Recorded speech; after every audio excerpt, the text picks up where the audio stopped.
नरेंद्र मोदींची सभा म्हटलं की भाजपच्या उमेदवारांनी अर्धी निवडणूक तिथेच जिंकलेली असायची। एनडीएच्या घटक पक्षांचीही मोदींच्या सभांना मागणी असायची।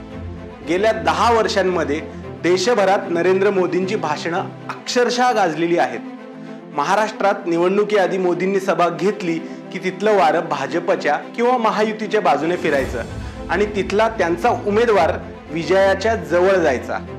मोदींच्या सभांचं साधारण असं वर्णन 2024च्या निकालाआधी राजकीय जाणकार लोक करायचे, पण आता तशी परिस्थिती किमान महाराष्ट्रात तरी राहिलेली नाहीये। मोदींच्या सभांची परिस्थिती अगदी उलट झालेली दिसते। कशी ते पाहण्यासाठी हा व्हिडिओ शेवटपर्यंत बघा। नमस्कार, मी तुषार कलबुर्गी द पॉलिटिक्स मध्ये आपल्या सगळ्यांचं अगदी मनापासून स्वागत।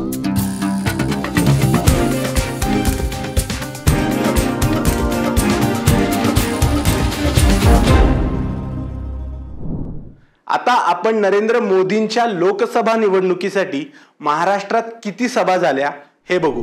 मोदींच्या महाराष्ट्रात महायुतीच्या तब्बल 33 उमेदवारांसाठी एकूण 18 सभा झाल्या।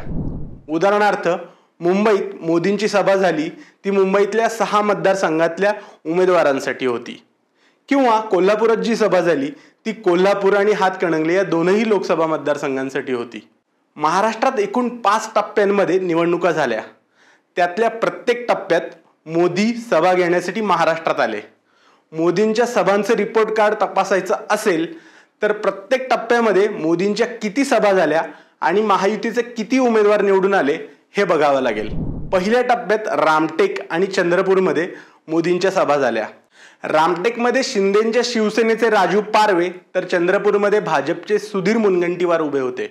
या दोन्ही उमेदवारांना महाविकास आघाडीच्या उमेदवारांनी पाणी पाजलं। म्हणजे महाराष्ट्रामध्ये पहिल्या टप्प्यात मोदींची एकही सभा यशस्वी झाली नाही। आता दुसऱ्या टप्प्याकडे वळू। दुसऱ्या टप्प्यात वर्धा, अमरावती, परभणी, नांदेड आणि हिंगोली या 5 लोकसभा मतदारसंघांसाठी मोदींच्या एकूण 3 सभा झाल्या। या मतदारसंघात महायुतीचे रामदास तडस, नवनीत राणा, महादेव जानकर, प्रतापराव चिखलीकर आणि बाबूराव कदम या 5ही उमेदवारांना पराभवाला सामोरं जावं लागलं। म्हणजे महाराष्ट्रात दुसऱ्या टप्प्यामध्येही मोदींच्या सभांचं सक्सेस पर्सेंटेज हे 0च ठरलं। तिसऱ्या टप्प्यात अनेक महत्त्वाचे मतदारसंघ होते। त्यामध्ये कोल्हापूर, हातकणंगले, सोलापूर, सातारा, बारामती, माढा, धाराशिव आणि लातूर या 8 मतदारसंघांसाठी मोदींच्या एकूण 6 सभा झाल्या। या 8 मतदारसंघांपैकी साताऱ्यामध्ये भाजपचे उदयनराजे भोसले आणि हातकणंगलेमध्ये शिंदेच्या शिवसेनेचे धैर्यशील माने निवडून आले। म्हणजे तिसऱ्या टप्प्यात मोदींच्या सभांचं सक्सेस पर्सेंटेज आहे फक्त 25%। आता चौथ्या टप्प्यातल्या सभांकडे वळू। चौथ्या टप्प्यासाठी पुणे, शिरूर, मावळ, बीड, दक्षिण अहमदनगर, शिर्डी आणि नंदुरबार या 7 लोकसभा मतदारसंघासाठी मोदींनी एकूण 4 सभा घेतल्या। त्यापैकी पुण्यातले महायुतीचे उमेदवार मुरलीधर मोहोळ आणि मावळात शिंदेच्या शिवसेनेचे श्रीरंग बारणे हे 2च उमेदवार निवडून आले। म्हणजे चौथ्या टप्प्यात मोदींच्या सभांचं सक्सेस पर्सेंटेज आहे फक्त 28.57%। आता आपण महाराष्ट्रातल्या 5व्या टप्प्यावर एकदा नजर मारू। त्यानंतर मोदींच्या सभांचं रिपोर्ट कार्ड तुमच्या समोर असेल। 5व्या टप्प्यात दिंडोरी, नाशिक, कल्याण, भिवंडी, ठाणे आणि मुंबईतले 6 मतदारसंघ अशा 11 मतदारसंघांसाठी मोदींच्या 3 जंगी सभा झाल्या।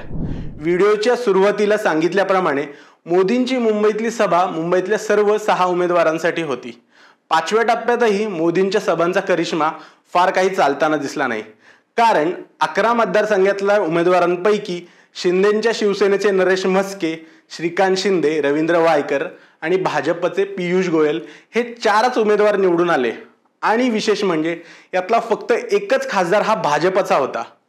आता 5व्या टप्प्यातल्या मोदींच्या सभांचा स्ट्राईक रेट काढायचा झाला तर तो 36.36% येतो। थोडक्यात काय तर 5व्या टप्प्यात मोदींच्या सभा अगदी काठावर पास झाल्या आहेत असं मी नाही तर आकडेवारी सांगते। आता पॅन महाराष्ट्र मोदींच्या सभांचा सक्सेस रेशो तपासू।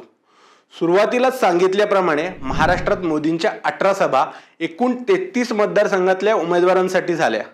या 33 उमेदवारांपैकी फक्त 8च उमेदवार निवडून आले। आता हे यश आकडेवारीत मोजायचं झाल्यास महाराष्ट्रात मोदींच्या सभांचा सक्सेस रेशो आहे फक्त 24.24%. आता मोदींच्या सभा आणि फक्त भाजपच्या उमेदवारांचा विचार केला तर मोदींच्या सभांचा सक्सेस रेशो आणखी घसरतो. महाराष्ट्रात मोदींनी भाजपच्या एकूण 16 उमेदवारांसाठी सभा घेतल्या.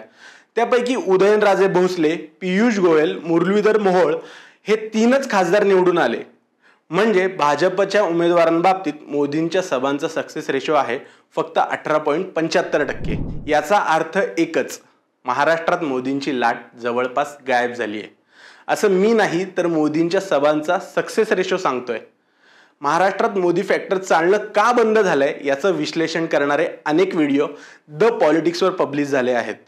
तेही तुम्ही बघा आणि हा नंबर गेम तुम्हाला कसा वाटला हे आम्हाला कमेंट करून सांगा. आणि नेहमीचं लाडकं आवाहन, द पॉलिटिक्स चॅनलला सबस्क्राईब केलं नसेल तर ते नक्की करा. धन्यवाद.